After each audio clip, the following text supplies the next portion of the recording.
Habits and mindsets of an effective writer and researcher. Let's take a minute today to ask ourselves, what are some of the things that effective writers and researchers do and the mindsets they have, the ways they think that make them effective? So before we do that, take just a minute right now. What do you think are the most important habits and mindsets of an effective writer and researcher? Take a moment and think about that, and then ask yourself, what are the 3 most important ones in your opinion? I'll give you just a second to think about that.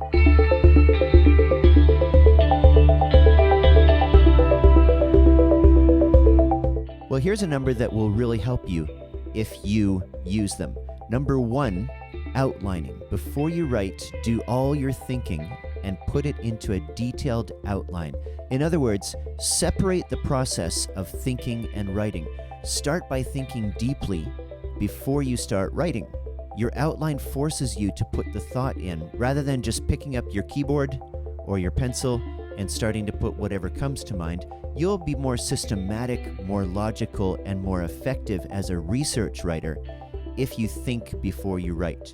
Because we're talking research writing, which requires a high level of logic and a high level of structure, you want to do some good thinking before you even start to write. Number 2, take a bottom-up approach, not a top-down approach. Once you have your thesis, your main question that's guiding your research and your writing, start by writing your body paragraphs, not your introductions. The introductions and conclusions can come later.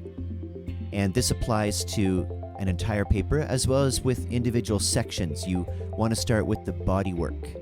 And that's because your research is focused on the content. You're not going to get inspiration by writing your introduction and then hopefully glide into your body paragraphs. Research writing is based on things that you know and have researched and have developed yourself. Number 3, don't self-edit in your first draft. Done is better than perfect. Just write your first draft. Write. Your first draft should embarrass you. If it doesn't embarrass you reading over it afterward, then you probably have done too much self-editing on it. Your first draft should get your essential thoughts that you've put in your outline down onto paper without worrying at all about things like spelling, polishing, making it look good. There's time for that in later drafts, so no self-editing on your first draft. Number 4, this is what I call butt in chair time. Don't wait to be inspired. Don't put this off till the end. Put your butt in your chair in front of your computer and don't get up. Stephen King, who's a famous novelist, he said the difference between amateurs and professionals is amateurs wait for inspiration, professionals get up every day and sit down to work.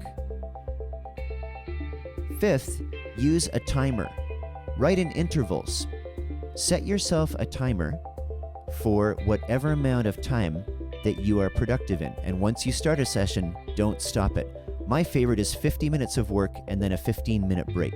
It's just like exercise. You work hard and then you take a little rest and then you come back to it. That timer can really help you. So, a quick review. Number 1, use a detailed outline. Number 2, start with your body paragraphs and include introductions and conclusions later on. Don't self-edit your first draft. Get it done, more important than getting it perfect at that stage.